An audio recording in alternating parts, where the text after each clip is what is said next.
Hello मित्रों, good afternoon. मैं प्रेमचंद, मेरे यूट्यूब चैनल शिक्षक सार पर आप सभी का स्वागत है।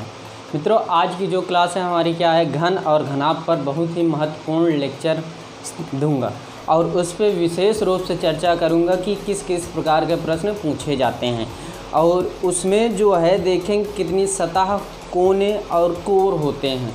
और विशेषतर देखा जाए क्या, घन जो है वह 3D है। क्या 3D अर्थात वह त्रिविमीय आकृति की होती है। क्या घन क्या है, घन 3D है अर्थात वह त्रिविमीय आकृति का होता है। यदि उसी पर देखा जाए क्या, जैसे कि हम लोग फिगर थोड़ा बनाएं, सिर्फ आप लोग घन डालिए, घन। तो इसको जैसे पहले हम लोग चित्रों पर चर्चा कर लेते हैं। देखिए जैसे कि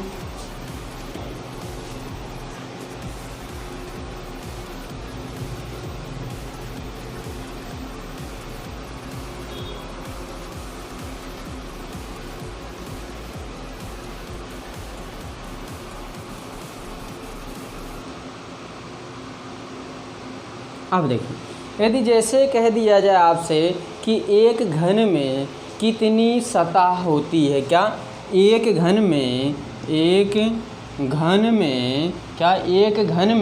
कितनी सतह होती है। एक घन में कितनी सतह होती है। एक घन में 6 सतह होती है। क्या एक घन में 6 सतह होती है। अगर हम यही कोने की चर्चा किया जाए, क्या कोने, एक घन में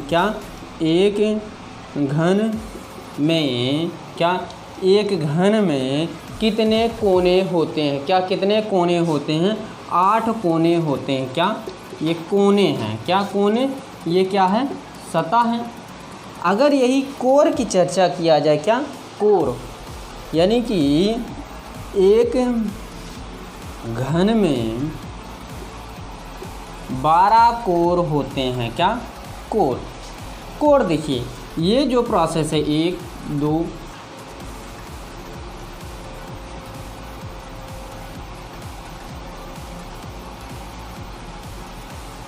ये देखिए, इस प्रकार के प्रश्न देखिए, ये क्या है, मेरा चित्र है और इसमें दिया गया है, जैसे कि मैंने बताया कि एक घन में कितने सतह होते हैं, 6 सतह होते हैं और एक घन में 8 कोने होते हैं। 8 कोने होते हैं और एक घन में 12 कोर होते हैं।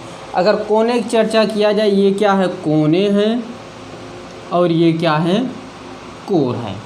तो ये कोर 12 होता है और कोने 8 होते हैं और सतह कितने होते हैं, यानी कि ये जो है यदि देखा जाए ये पूरा प्रोसेस ये क्या है, मेरा सतह है। क्या सतह है। तो इसमें ये 3 बिंदु याद करना बहुत ही ज़रूरी है, यानी कि एक घन में 6 सतह होते, एक घन में 8 कोने होते हैं और एक घन में 12 कोर होते हैं। तो इसमें जो है मैं आपको सर्वप्रथम क्या कुछ सूत्रों से क्या करूँगा, अवगत कराऊँगा और सूत्र और ट्रिक दोनों के माध्यम से हम सॉल्व करेंगे क्या सवाल को। जैसे किसी में देखा जाए, इसमें विशेष बात ये है घन में कि इसकी लंबाई, चौड़ाई और ऊंचाई, ये तीनों आपस में क्या होंगी, बराबर होंगी। क्या ये तीनों आपस में क्या होंगी, बराबर होंगी। यदि मान लीजिए कि ये बराबर नहीं है तो ये क्या कहलाएंगी, ये घनाभ कहलाएंगे। क्या यदि इनकी लंबाई, चौड़ाई और ऊंचाई बराबर रहेंगी तो वह घन कहलाएगा। यदि इनकी लंबाई व चौड़ाई व ऊंचाई बराबर नहीं होती है तो वह घनाभ कहलाएगी। तो इसके आगे जैसे मान लीजिए घनाभ किस प्रकार कुछ देखा जाए, इसकी भी चर्चा कर लेते हैं थोड़ा। मान लीजिए कि देखिए,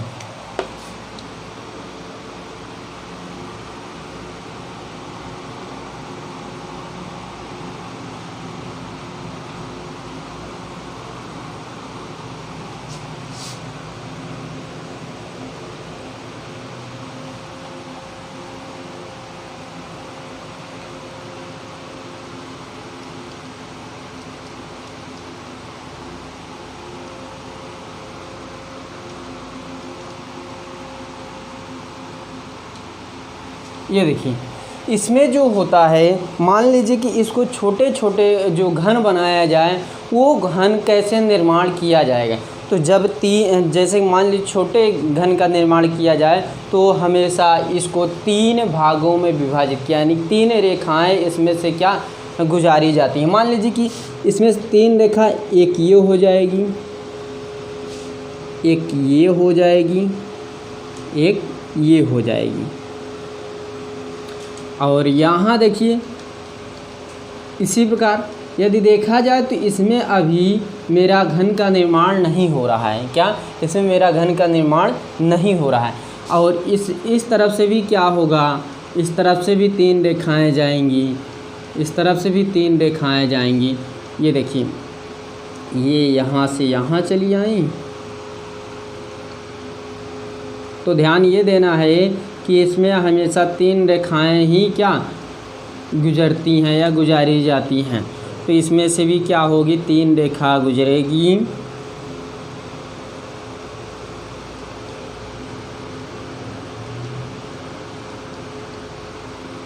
ये देखिए, अब इसमें क्या है, देखिए ये क्या एक घन बन गया और घनाभ की भी संरचना है यही। जैसे कि इसमें देखा जाए, क्या इसमें सर्वप्रथम विशेष ध्यान ये देना है कि इसमें 3 रेखाओं को गुजारा जाएगा, और ये जो 3 रेखाएं गुजारी जाती हैं इनसे मेरा क्या घन का निर्माण होता है। यदि देखा जाए तो ये एक क्या है, एक ये घन है और एक ये घन है, ये सभी क्या है, एक घन का निर्माण कर रही हैं। तो ये छोटे छोटे जैसे चित्रों में आपसे जब प्रश्न पूछेगा तो उसमें अभी हम आपको उसको क्लियर करवा दे रहा हूँ, लेकिन उससे पहले कुछ सूत्रों पर क्या कर लेते हैं, डिस्कस कर लेते हैं। यदि आप उन सूत्रों को याद किए रहेंगे तो ज़्यादा बेटर रहेगा। यदि ट्रिक के माध्यम से किए तो आपको एकदम क्या महत्वपूर्ण बातों को क्या करना पड़ेगा, याद करते हुए ट्रिक के माध्यम से क्या सॉल्व करना पड़ेगा प्रश्नों को। फिलहाल जब सूत्र के माध्यम से सॉल्व करवाया जाता है सवालों को, तो सवाल जब घुमा देता है तो सूत्र लगना थोड़ा क्या हो जाता है, कठिन, यानी कि उसके माध्यम से सवाल नहीं सॉल्व किए जा सकते हैं। कुछ ऐसे सवाल हैं जो सूत्र के माध्यम से सॉल्व नहीं किया जा सकते हैं। इसीलिए मैं सूत्र और ट्रिक दोनों के माध्यम से आपको क्या करूँगा, बताऊँगा। तो पहले हम लोग चलते हैं, कुछ सूत्रों पर चलते हैं, चर्चा कर लेते हैं। मान लीजिए कि इसको रफ कर देते हैं। तो इसमें आपको ये ध्यान देना है, मान लीजिए कि घनों की संख्या, क्या घनों की संख्या, तो घनों की संख्या बराबर हमको सूत्र याद करना पड़ेगा, n बराबर n क्यूब। ये छोटा घन है, ये क्या है, बड़ा घन है। क्या कैपिटल N क्या है, बड़ा घन है। ये इस प्रकार ये हमारा क्या हो गया, एक सूत्र का निर्माण हो गया। ये सूत्र आपको कुछ याद करना पड़ेगा। जैसे कि मान लीजिए कि अगला सूत्र यदि देखा जाए, क्या देखिए अगला सूत्र, मान लीजिए कि एक सतह क्या हो, रंगीन हो। एक सतह रंगीन हो तो उस पर कौन सा सूत्र लगेगा वो भी मैं बता दे रहा हूँ। 2 सतह कब रंगीन होंगी, यानी कि रंगीन होने की कंडीशन जब रहेगी, 2 सतह रंगीन रहेंगी, तो इस पर ट्रिक और सूत्र दोनों मैं करवाऊँगा, आप निश्चिंत रहिए। जैसे कि इसमें देखा जाए, जब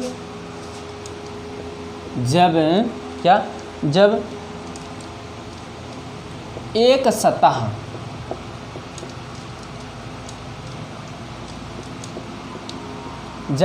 सतह रंगीन हो, क्या जब एक सतह क्या हो, रंगीन हो। इस प्रकार आप लोग कर सकते हैं, जब एक सतह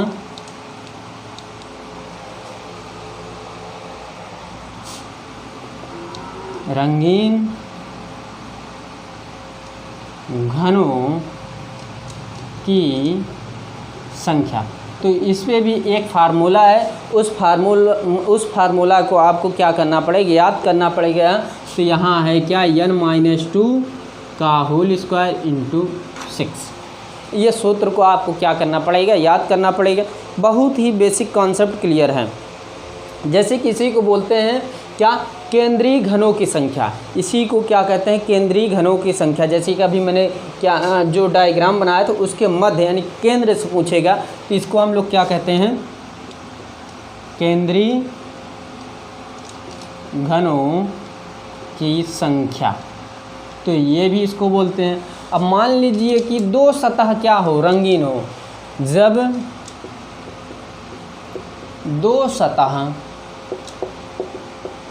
रंगीन घनों की घनों की संख्या पूछेगी, यानी कि जब दो सतह रंगीन घनों की संख्या पूछेगा तो ये क्या हो जाएगा, n-2 × 12।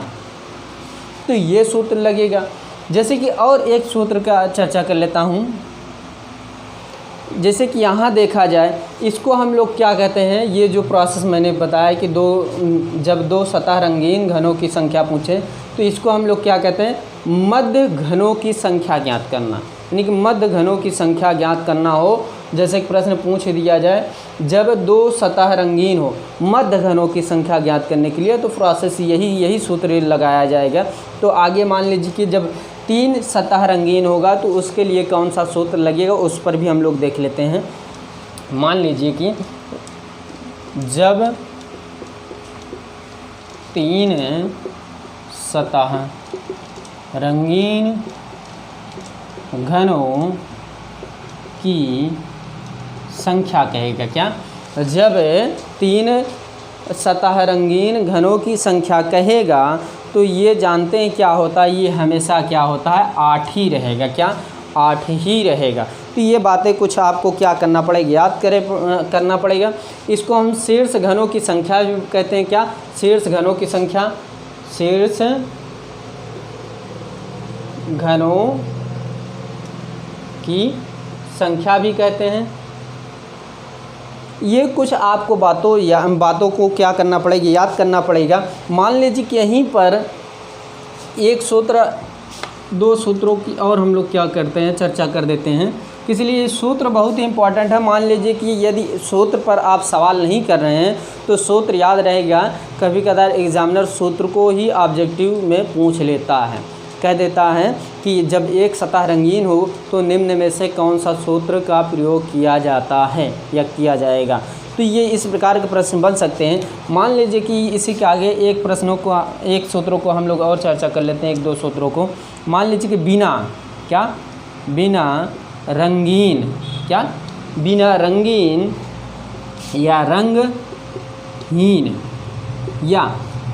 रंगीन या रंगहीन या क्या, अंतः केंद्रीय घनों की संख्या। तो ये भी, इस पर भी एक सूत्र यूज होता है। ये बहुत नॉर्मली तरीके से हम लोग पढ़ सकते हैं और जान सकते हैं, n-2 का होल स्क्वायर। ये कुछ सूत्र हैं जो आपको याद करने पड़ेगा। फिलहाल मैं ये जो सूत्र है इस पे एक सवाल करवाऊंगा, फिर उसके बाद मैं ट्रिक भी बताऊंगा, आप उससे निश्चिंत रहिए। फिलहाल एक मान लीजिए कि जब आपसे क्या कह दें, टोटल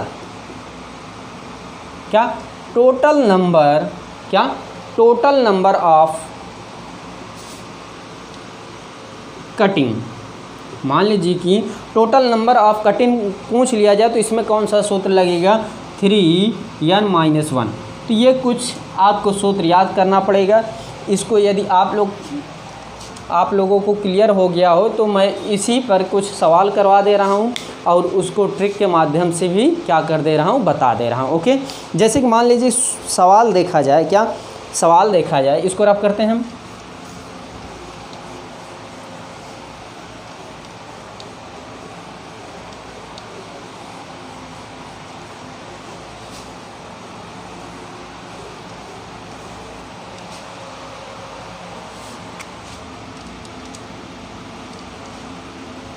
एक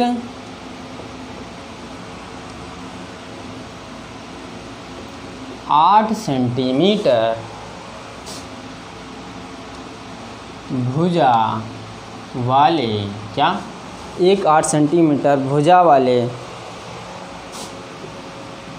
घनाकार केक को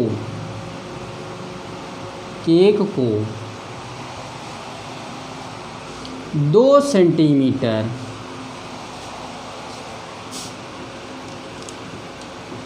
भुजा वाले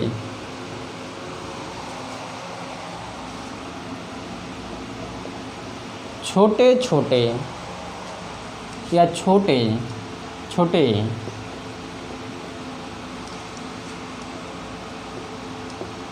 घनाकार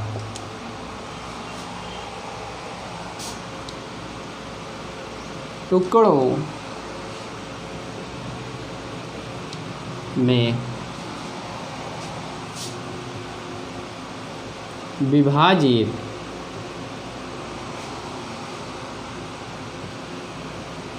किया गया है। इस प्रकार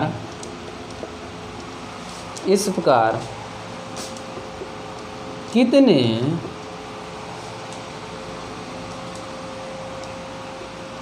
छोटे घनाकार टुकड़े बनेंगे। तो ये मेरा प्रश्न है। जैसे कि मान लीजिए कि ये जो प्रश्न है इसको आप लोग मेंसुरेशन से संबंधित प्रश्न भी बोल सकते हैं, इसलिए इस प्रकार के मेंसुरेशन में भी प्रश्न बनाए जाते हैं।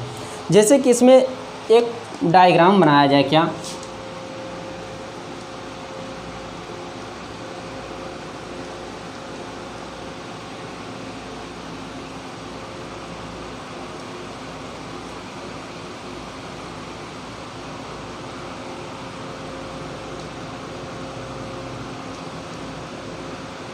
ये देखिए, और इसमें बताया क्या जा रहा है 2 सेंटीमीटर के गैप पर, क्या 2 सेंटीमीटर, यानी कि जो भुजा है एक 8 सेंटीमीटर भुजा वाले घनाकार केक को 2 सेंटीमीटर भुजा वाले छोटे छोटे घनाकार टुकड़ों में विभाजित किया जाता है।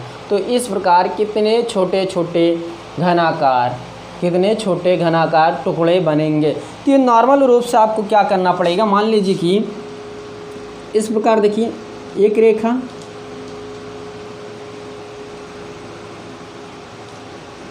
एक रेखा, 2 रेखा, 3 रेखा। देखिए 2, 2, 4, 2, 6, 2, 8 कितने सेंटीमीटर की भुजा बोला जाए, यानी कि ये जो भुजा है यहाँ से लेकर के यहाँ तक कितने सेंटीमीटर है, 8 सेंटीमीटर है। और ये जो भुजा बन रही है ये कितने मीटर का गैप बना रही है, 2 सेंटीमीटर। और इस तरफ से भी 3 रेखा क्या होगी, खींची जाएगी। अब देखिए, अब ये जो लंबाई ये क्या है 2 सेंटीमीटर, ये क्या है 2 सेंटीमीटर, सभी क्या है 2-2 सेंटीमीटर की भुजा क्या है मेरी हैं। तो इसमें जो ट्रिक है इसको हम लोग पहले सूत्र के माध्यम से करते हैं। जैसे कि मान लीजिए कि कुल घनों की संख्या, क्या कुल घनों की संख्या, कुल घनों की संख्या, क्या कुल घनों की संख्या n बराबर, मैंने क्या बताया था, n बराबर कैपिटल N बराबर स्मॉल n क्यूब, यही था। तो लेकिन इसमें जो प्रोसेस है हमको स्मॉल n की जो संख्या है वो नहीं मालूम, यानी कि स्मॉल n का मान हमको मालूम नहीं। तो स्मॉल n का मान हम लोग कैसे ज्ञात करेंगे, तो ये भी सूत्र होता है, जैसे कि आप लोग देख लीजिएगा, n बराबर बड़े घन की भुजा, बड़े घन की भुजा बटे छोटे घन की भुजा, क्या बड़े घन की भुजा बटे छोटे घन की भुजा। तो ये जो प्रोसेस होगा, देखिए बड़ा घन क्या है 8 सेंटीमीटर और छोटा घन क्या है 2 सेंटीमीटर। तो इसको काटेंगे, कितना प्राप्त होगा, 4 सेंटीमीटर मेरा प्राप्त हो जाएगा। क्लियर। तो जब मेरा n प्राप्त हो गया तो देखिए कुल घनों की संख्या क्या है, n बराबर क्या हो जाएगा मेरा n क्यूब बटे क्या हो जाएगा, स्मॉल n की संख्या क्या दिया है, क्या निकला है मेरा 4। तो 4 का क्यूब क्या होगा, 4 × 4, 4 × 4, 4 चौक 16, 16 चौको 64। इतनी बात क्लियर। अब मान लीजिए कि ये तो मैंने डायग्राम के माध्यम से एक बार क्या किया, क्लियर करवा दिया। अब मान लीजिए ट्रिक करना हो तो आप लोग सिंपल से नियम लगाइएगा इस प्रकार। देखिए पहले एक बार हम लोग पुनः एक बार प्रश्न पढ़ते हैं। एक 8 सेंटीमीटर भुजा वाले घनाकार केक को 2 सेंटीमीटर भुजा वाले छोटे छोटे घनाकार टुकड़ों में विभाजित किया गया है। इस प्रकार कितने छोटे छोटे घनाकार टुकड़े बनेंगे? तो इसमें आपको जो बड़ी भुजा है उसको क्या करना है, क्यूब कर देना है। क्या? क्यूब। और जो छोटी भुजा है उसको भी क्यूब क्या करना है, कर देना है। तो यानी कि 8 × 8 × 8 बटे 2 × 2 × 2, 2 × 9 2, 2 चौको 8, 2 × 9 2, 2 चौको 8, 2 × 9 2, 2 चौको 8, 4 चौक 16, 16 चौको 64। ये प्रोसेस हो गया। इतनी बात क्लियर? तो ये भी ट्रिक है। इतनी बात क्लियर?